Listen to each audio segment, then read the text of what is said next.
Thanks for clicking. My name is Mark Mitchell. I'm a mortgage broker here in London, Ontario.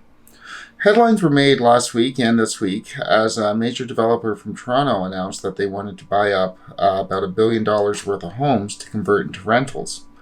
The headlines, especially in London, were made as we've undergone well over a year now of skyrocketing home prices and multiple offer situations, with some homes going well over $50,000, $75,000, $100,000 over asking price.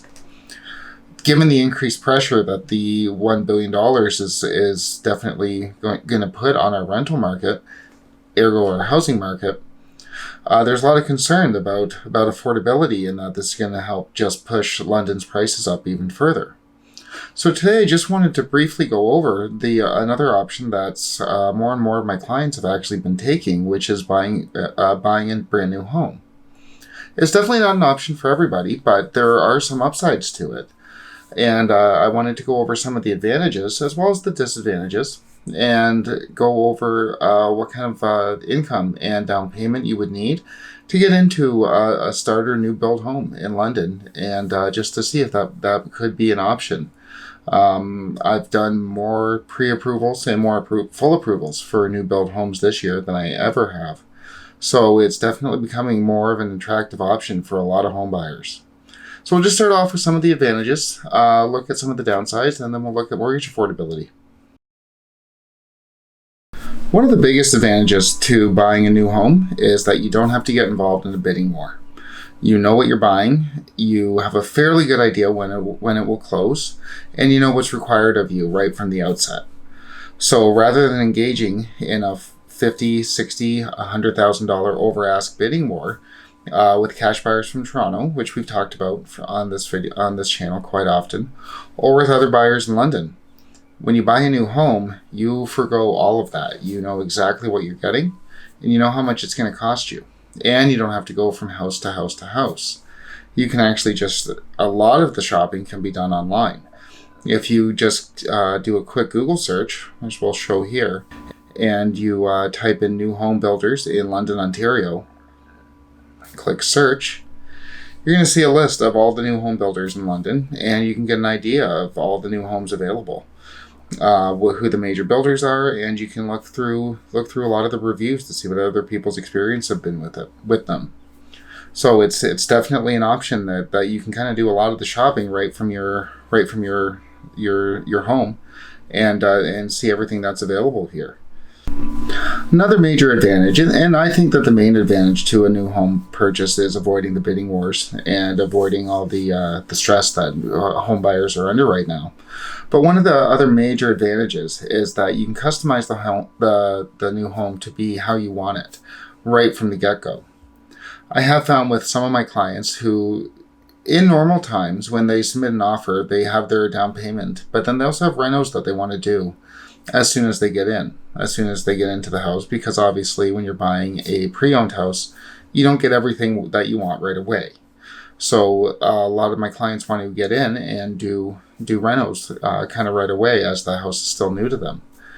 But with bidding wars and them having to go higher and higher, they've had to put more and more down payment, and there hasn't been as much left at the beginning for them to be able to do the rentals that they want. When they put their money into that new home, well, then they get the house that they want right away. They can purchase it up front. It's right into the mortgage.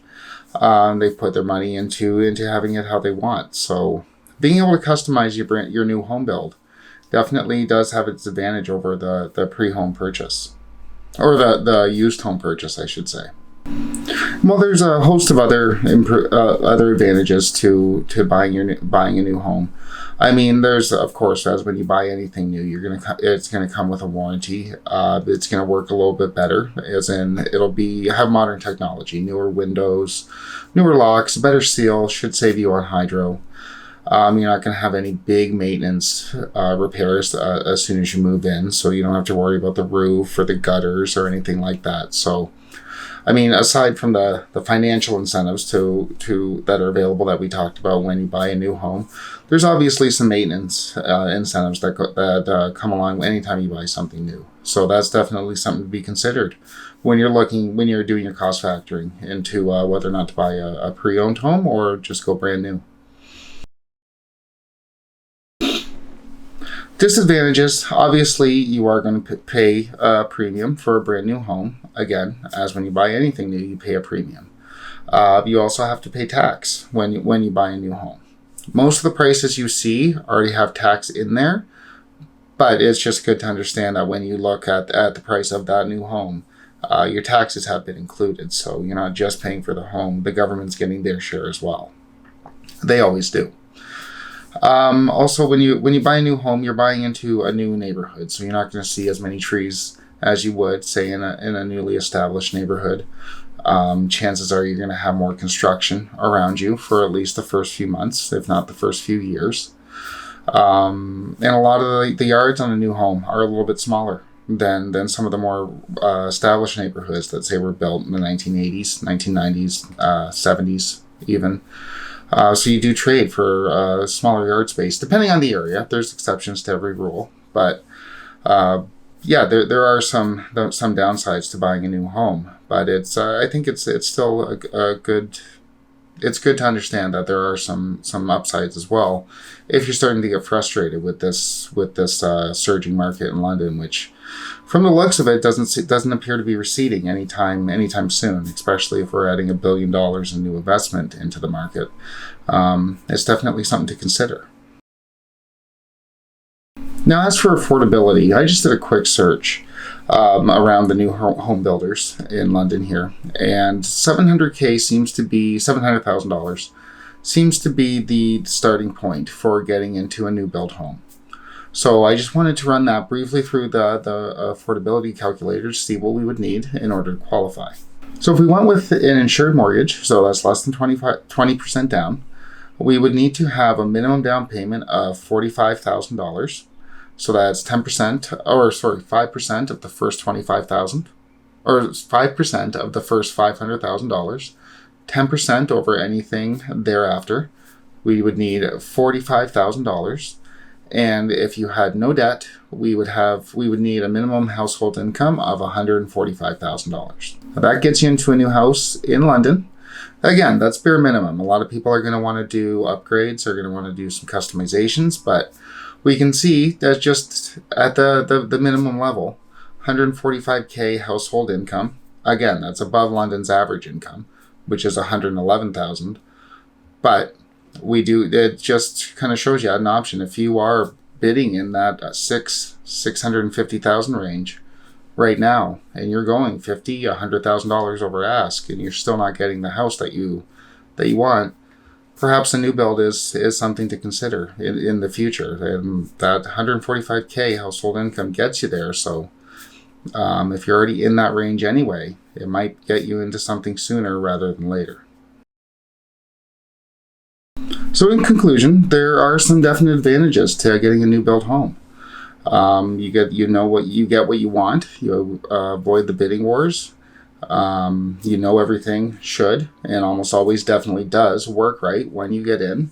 You get a warranty. You won't have any big maintenance, and you don't have to so much plan for a renovation budget when you move in, because everything that you purchase is already in with the mortgage, in with the sale of the home.